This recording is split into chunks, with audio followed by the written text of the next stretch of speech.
monuments historiques qui appartiennent aux collectivités, c'est en quelque sorte le patrimoine de ceux qui n'en ont pas.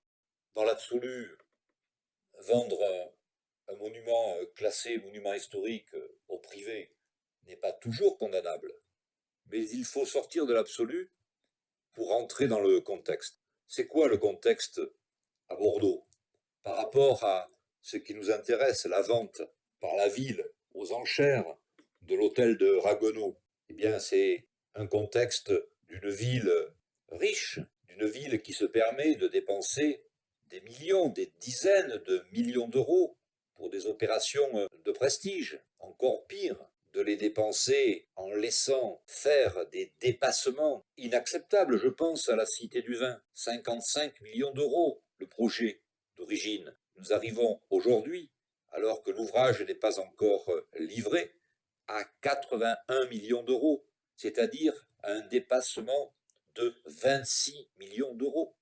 Mais avec 26 millions d'euros, combien d'hôtels de Ragueneau pourrions-nous restaurer et réutiliser? Sans parler des millions du stade et de bien d'autres actions qui ont coûté très cher pour peu de résultats. Déjà, le maire, après avoir restauré les quais et fait classer la ville au patrimoine mondial de l'humanité, a attaqué ce patrimoine de manière sournoise d'ailleurs.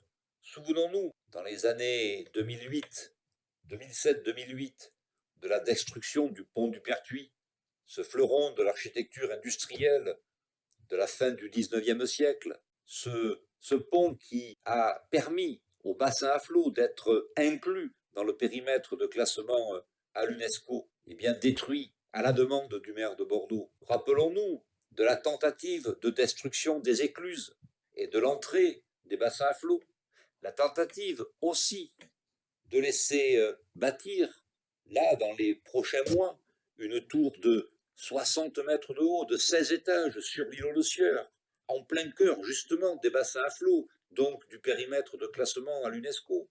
Laisser, l'année dernière, construire à côté du magasin aux vivres de la marine, fleuron de l'architecture du XVIIIe siècle, à moins de 10 mètres, laisser construire un cube qui est un hôtel, une résidence pour étudiants.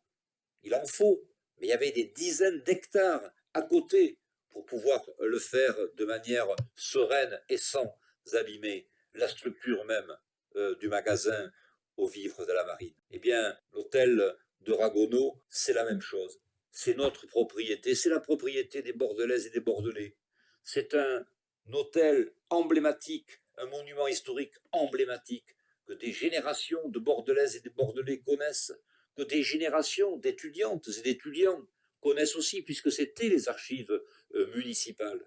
Avec tout cet argent qui est dilapidé, tout l'argent que l'on s'apprête encore à dilapider dans des actions de prestige de la ville de Bordeaux, on pourrait trouver une destination à ce magnifique hôtel particulier.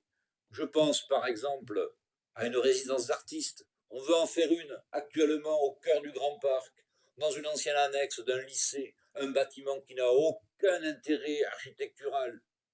On pourrait faire cette résidence d'artistes ici, à l'hôtel de Rogano, ou bien même encore un centre international de la photographie. Ça n'existe pas à Bordeaux. Toulouse en a fait un au château d'eau. Pourquoi nous ne pas utiliser cet hôtel pour faire un centre international de la photographie? Non, non. Il faut que l'hôtel de Ragueneau reste propriété des Bordelaises et des Bordelais.